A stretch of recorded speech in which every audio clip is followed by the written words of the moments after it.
श्री कृष्ण गोविंद हरे मुरारी, हे नाथ नारायण वासुदेवा। हे नाथ नारायण वासुदेव, हे नाथ नारायण वासुदेवा, हे नाथ नारायण वासुदेवा।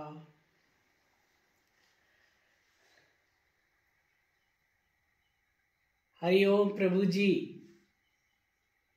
आज दीपावली के पावन पर्व पर, दीपोत्सव पर आप सभी परिजनों को, आत्मीय जनों को श्री बाबा जी का शुभाशीष और हमारी मंगल शुभकामनाएं। बहुत दिनों के बाद आपके साथ संवाद,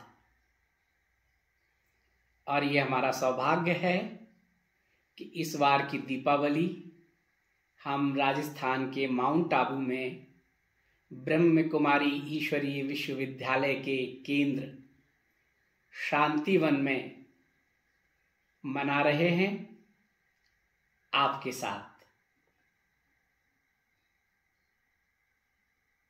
बहुत दिनों बाद हम लोग संवाद कर रहे हैं, अपने मन की बात कर रहे हैं और आपके आभासी दर्शन हो रहे हैं। प्रभु जी, वैसे तो दीपावली के बाद आपसे संवाद करने की बात थी। हमने आपसे कहा था कि दीपावली के बाद हम लोग मिलेंगे, लेकिन जब मुझे पता चला कि इन महीनों में आपके पास वीडियो नहीं पहुंचे, आपसे संवाद नहीं हुआ, तो विचार आया कि आज दीपावली के पावन पर्व पर आपसे संवाद हो जाए। आप सबके अंदर विराजित परम पिता परमेश्वर को हमारा नमन वंदन। दीपावली का पौराणिक, ऐतिहासिक और सांस्कृतिक महत्व है और पूरे एक सप्ताह तक ये उत्सव मनाया जाता है। आप सब जानते हैं कि ऐसा कहा जाता है कि भगवान रामचंद्र जी ने लंका विजय के बाद आज अयोध्या में प्रवेश किया था और उनके स्वागत में पूरी अयोध्या दीपों से प्रकाशित हुई थी, उनका सत्कार किया गया था। ऐसा भी कहा जाता है कि 14 को, दीपावली के एक दिन पूर्व, भगवान कृष्ण ने नरकासुर राक्षस का वध किया था, उसको अपने धाम पहुंचाया था।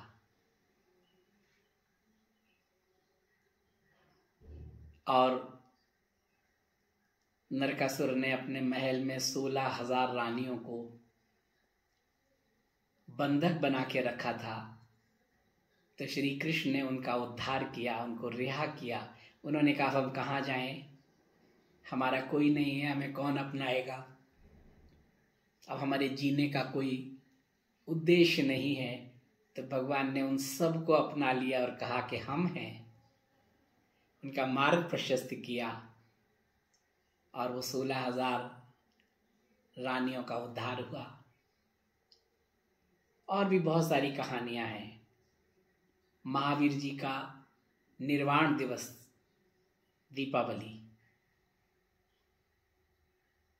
उन्होंने निर्वाण लिया था।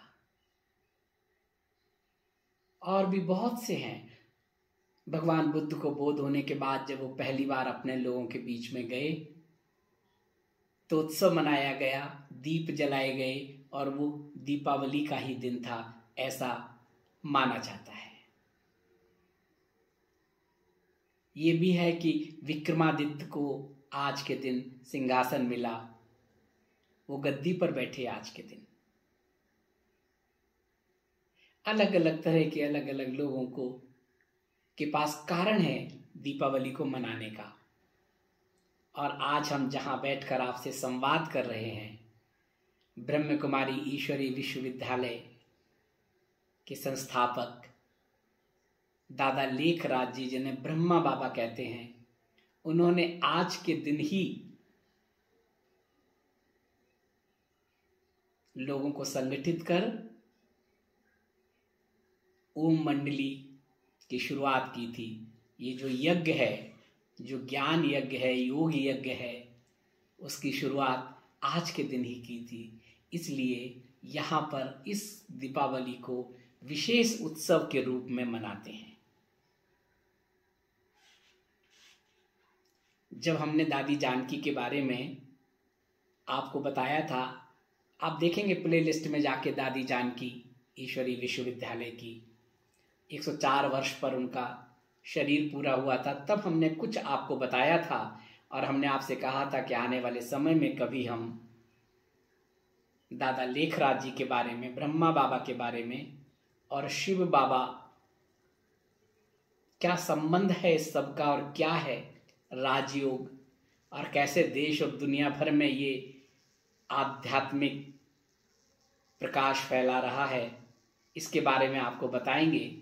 तो किसी दिन हम आपको विस्तार से बताएंगे। आज हम यहाँ पर हैं, इसलिए हम यहाँ का आनंद लें। यहाँ के जो कार्यक्रम है उस कार्यक्रम को आपको दिखाते हैं। दीपावली का उत्सव आप हमारे साथ मनाएं। बाकी तो प्रभु जी जो भी आप करते हैं करें, जिस विधि से भी मनाते हैं मनाएं। गणेश पूजन, लक्ष्मी पूजन, उसके बाद यम द्वितीया कहते हैं, भाई बहन का पर्व है। यमुना में स्नान करते हैं, गंगा में स्नान करते हैं, लेकिन उसका महत्व वही है प्रभु जी कि भाई बहन को वचन देता है कि मैं जीवन पर्यंत तुम्हारी रक्षा करूंगा, तुम्हें सहयोग करूंगा। और बहन भाई से कहती है कि मैं तुम्हारे लिए प्रार्थना करूंगी उस परम पिता परमेश्वर से।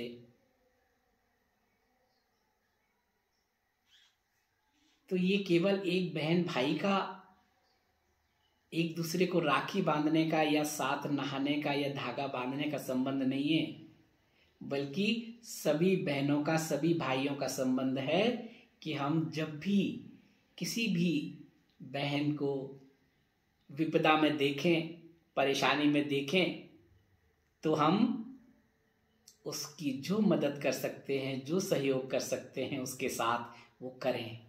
जैसे हम अपनी बहन के लिए सोचते हैं, ऐसे ही जितनी भी बहनें हैं उनके लिए हम करें।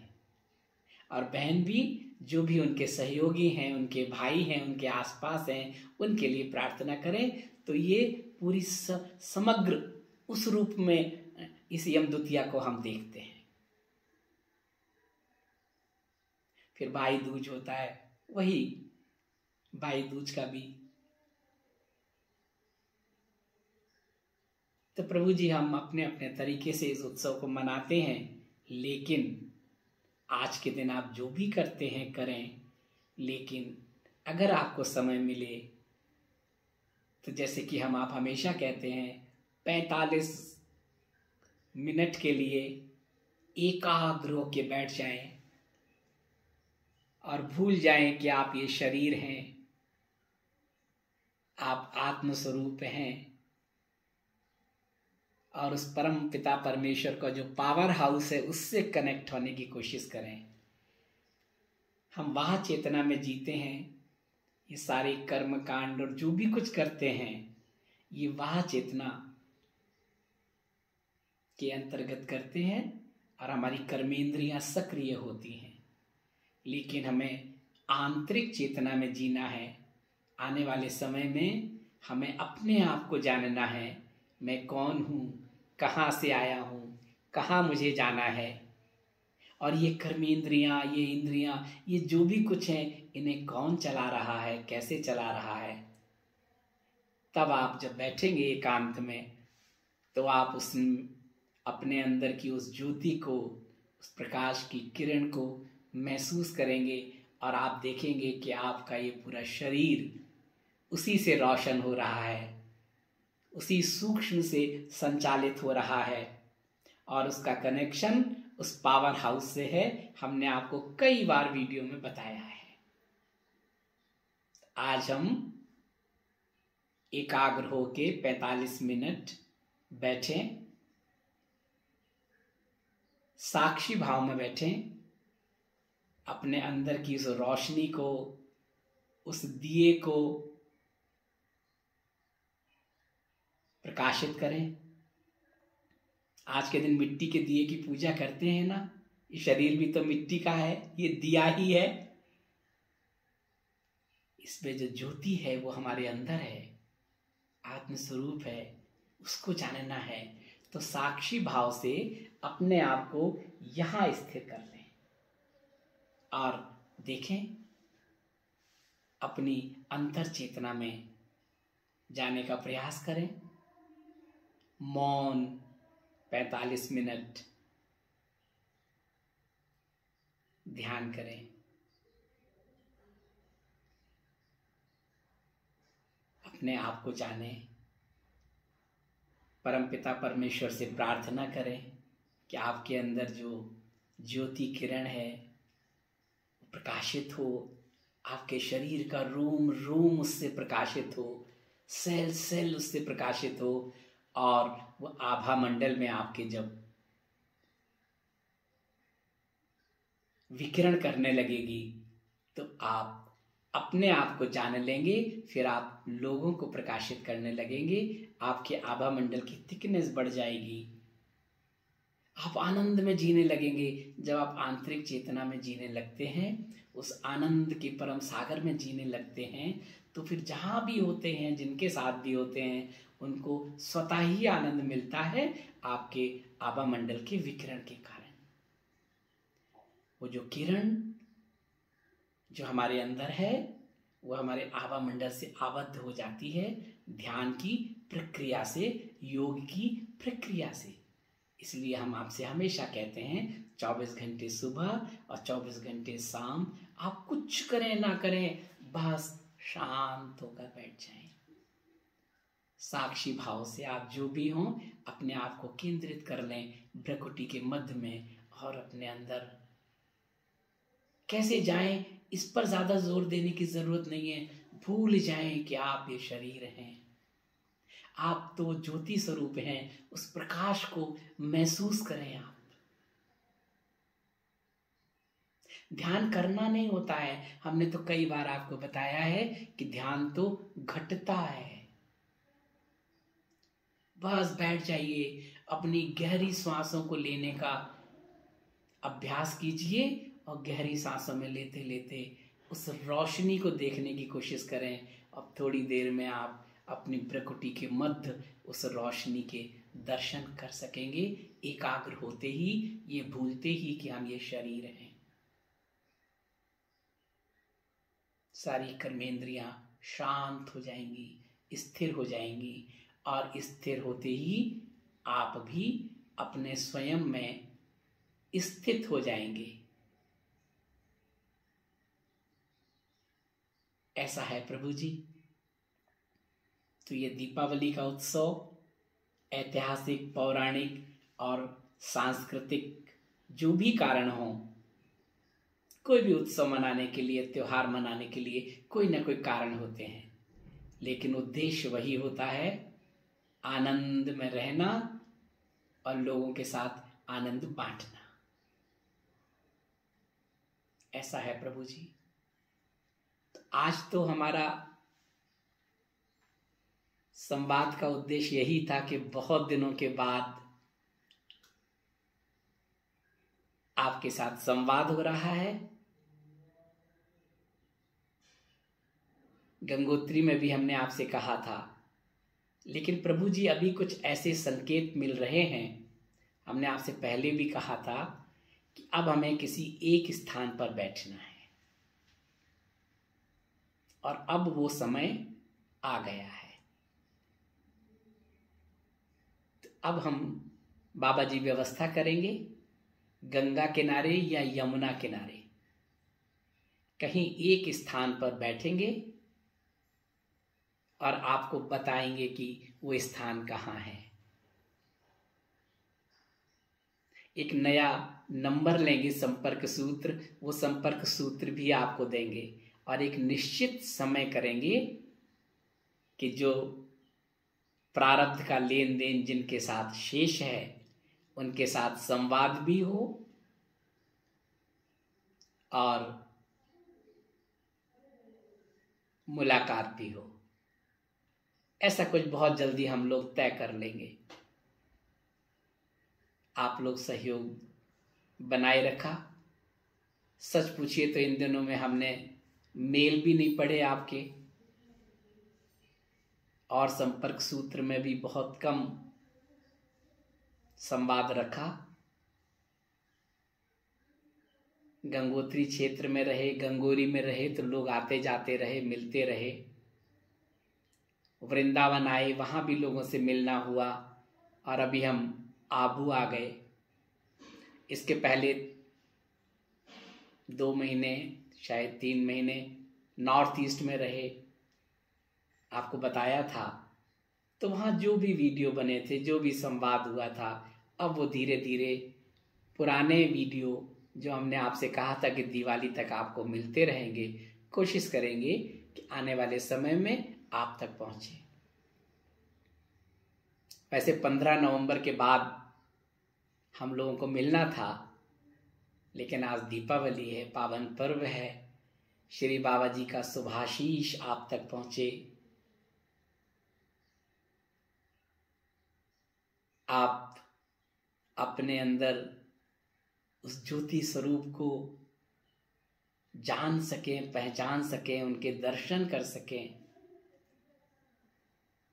आज हमारी यही आप सबके लिए प्रार्थना है। यहाँ पर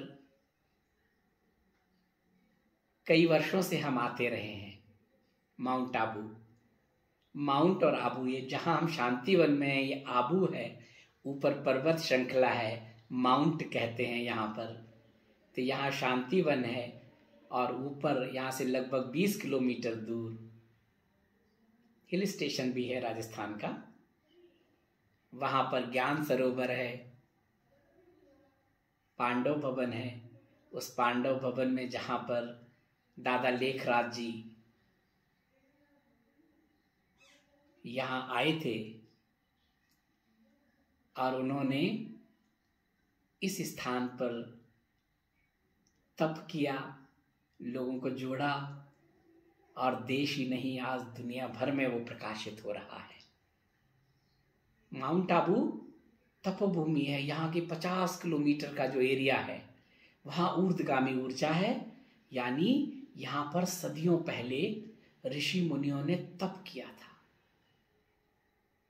जब कोई ऋषि मुनि किसी एक स्थान पर तप करते हैं तो उनकी ऊर्जा का जो विकिरण होता है वो वर्षों वर्षों तक फाउंटेन की तरह पूरा क्षेत्र में ऊर्ध्वगामी स्थिति में रहता है। और साधक जब आते हैं, वहां बैठते हैं, तो उनको उनका तारतम्य जब उस ऊर्जा से जुड़ जाता है, तभी हम कहते हैं ना कि ध्यान लग गया, ध्यान घट जाता है। ऐसे बहुत से स्थान हैं, देश ही नहीं दुनिया भर में हमने आपको बताया था। राजस्थान में भी बहुत जगह हैं। एक मुकाम हमने आपको बताया था, बीकानेर से करीब 60 किलोमीटर नोका के पास मुकाम है। वहां विश्नोई, जो आप नाम से लोगों को जानते हैं, एक समाज है। उनके सदगुरु परमपिता परमेश्वर जम्बेश्वर जी की वो तपो स्थली है और समाधि स्थली भी है। हमने आपको उसके बारे में बताया था। और ये राजस्थान में अभी हम शांतिवन में हैं। तो यहाँ दीपावली का उत्सव शांतिवन में मना और उसके बाद पांडव भवन में तो कल हम पांडव भवन में भी उत्सव का आनंद लिया, शांतिवन में भी आनंद लिया, और आज यहीं पर दीपावली का आनंद ले रहे हैं। तो कुछ झलकियां आपको दिखाते हैं यहाँ के उत्सव की, वो झलकियां देख लीजिए और उसके बाद थोड़ा समय और दीजिए। लेकिन अब हमारा आपका संवाद होता रहेगा। संवाद ही होता नहीं रहेगा, अगर हम लोगों का कुछ तय है लेन देन तो हम लोग मिलते भी रहेंगे 1 to 1, और फोन पर भी संवाद करेंगे।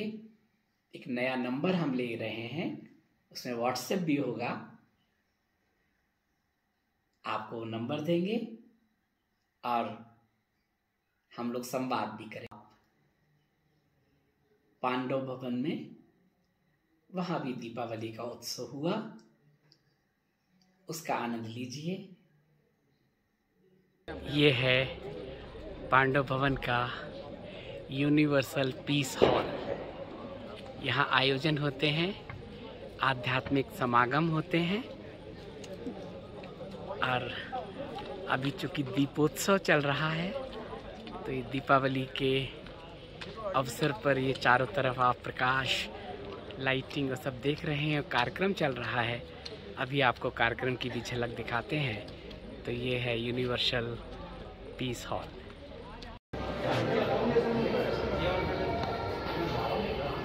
ये है पैराडाइज, देख रहे हैं आप, राधा कृष्ण। ऐसा लगता है कि आप वृंदावन में आ गए हैं। ये यूनिवर्सल पीस हॉल के प्रवेश द्वार पर ये राधा कृष्ण का युगल स्वरूप आप देख रहे हैं।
माउंट आबू पर स्थित पांडव भवन और इसके यहाँ ये मुख्य द्वार पर आप देख रहे हैं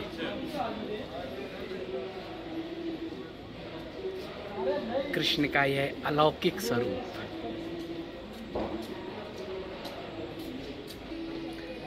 इस बार दीपावली पर हम माउंट आबू में हैं, हमारा सौभाग्य है और दीपोत्सव में हम शामिल होने का हमें अवसर मिला है। अभी हम पांडव भवन में हैं। आइए आपको पांडव भवन के दर्शन कराते हैं। यहाँ ब्रह्म कुमारी ईश्वरी विश्वविद्यालय के संस्थापक दादा लेखराज जी, जिन्हें ब्रह्मा बाबा के नाम से सब जानते हैं, उनका यहाँ तपोस्थली है, कर्मस्थली है और समाधि स्थली भी है। आइए आपको उन स्थानों के दर्शन कराते हैं। हरिओम। बाबा का निवास स्थान है। वो जब यहाँ आए पांडव भवन में तो इसी कुटिया में यहाँ रहते थे, यहीं विश्राम करते थे और यहीं से अपने सभी भक्तों के साथ, अपने बच्चों के साथ संवाद करते थे इसी स्थान पर।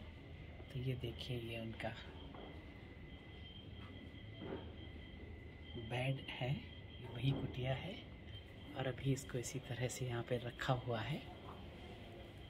ये मैं आपको कुटिया चारों तरफ से दिखा रहा हूँ। आज दीपावली का अवसर है, इसलिए देखिए सब रंग बिरंगी ज्योति, इंद्रधनुष ये सजा हुआ है दीपावली के अवसर पर। तो ये देखिए, ये बाबा जी की कुटिया भी।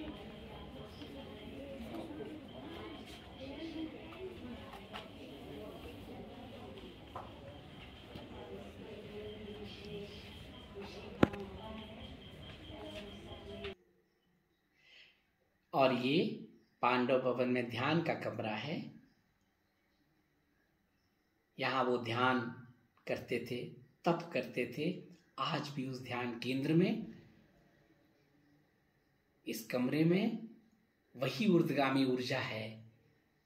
आप थोड़ी देर बैठेंगे, कभी आप आए तो इन दोनों स्थानों पर आइए और देखेंगे आप उस ऊर्जा को आप महसूस कर पाएंगे, अपने आप को कनेक्ट कर पाएंगे।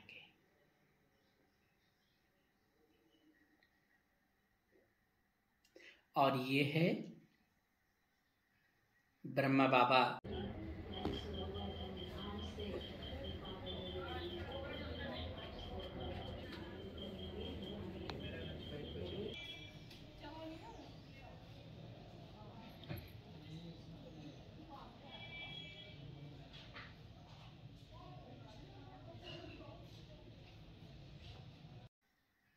ब्रह्मा बाबा का समाधि स्थल।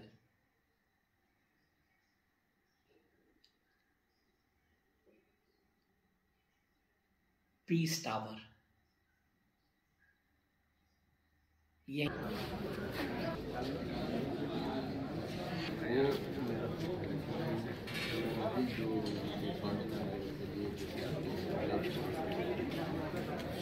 सिविल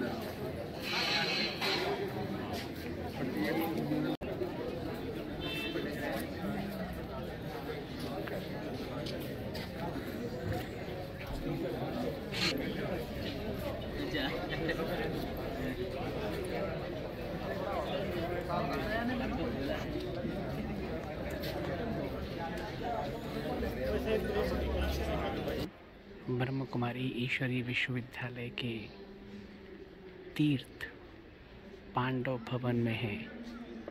माउंट आबू में स्थित ये पांडव भवन ब्रह्म कुमारी ईश्वरी विश्वविद्यालय के फाउंडर,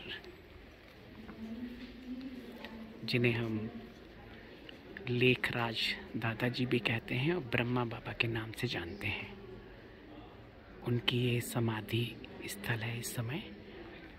और इस बार दीपावली पर हम यहीं पर आनंद ले रहे हैं।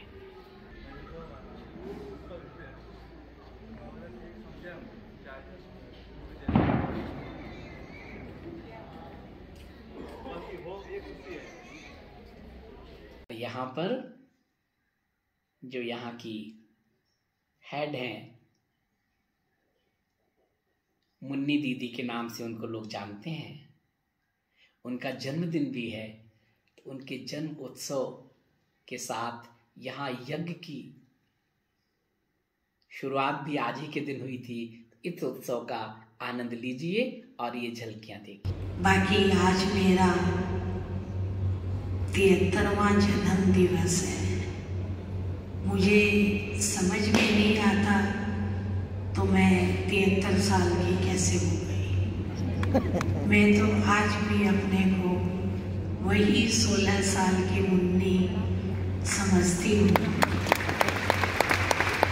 जो यज्ञ में आई, छोटी स्कर्ट ब्लाउज पहन करके और दादियों की गोद में पली खेली।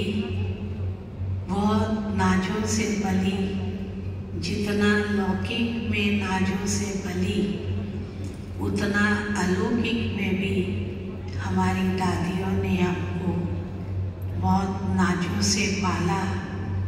सब वरिष्ठ का प्यार पाया, मैं वो भूल नहीं सकती हूँ। तो मैं छोटी से बड़ी कैसे हुई? कहते हैं ना, छोटी से बड़ी मैं कैसे हुई? तो दादियों ने इतना प्यार दिया, इतना नाजों से पाला, जो आज मैं यज्ञ में ही 55 ईयर्स से हूँ। 69 से मैं यहाँ रही हूँ और 66 में ज्ञान में आई हूँ, लेकिन आज मैं यज्ञ में ही। आप सभी को दीपावली की इस पावन पर्व पर, दीपोत्सव पर, जो लगातार चलता है, धनतेरस, छोटी दिवाली, बड़ी दिवाली से लेके भाई दूज तक, गोवर्धन पूजा भी होती है दिवाली के अगले दिन, उसका भी महत्व है। और इन सब की, इन कथा कहानियों में और कर्मकांड में मत जाइए, उसके सूत्र पकड़ लीजिए कि इन सब का उद्देश्य क्या है, सूत्र क्या है, अपने आप को जानने का और परमात्मा से जोड़ने का। सूत्र को पकड़ लीजिए, अपने जीवन में अपना लीजिए, आंतरिक चेतना में जीने लगे, तो आपसे संवाद होता रहेगा और हम लोग जैसे पहले मिलते थे, कोशिश करेंगे हर रोज भले ही 15 मिनट के लिए मिलें, संवाद करें और हम लोग मिलते रहेंगे, मन की बात करते रहेंगे, अपने मन की बात, आपके मन की बात। ऐसा है प्रभु जी। आज आनंद लीजिए। 45 मिनट जब भी आपको समय मिले ध्यान में बैठिए।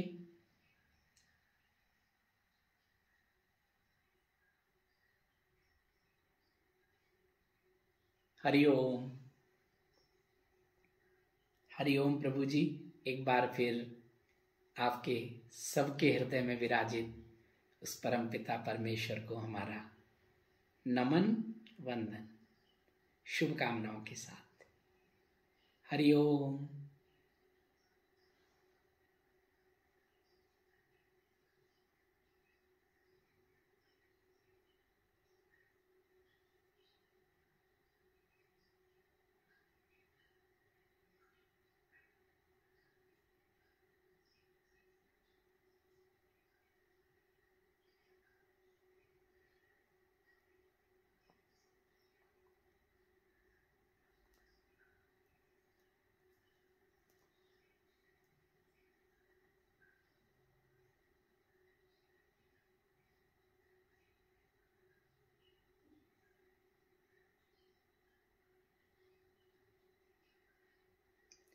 हरिओम प्रभु।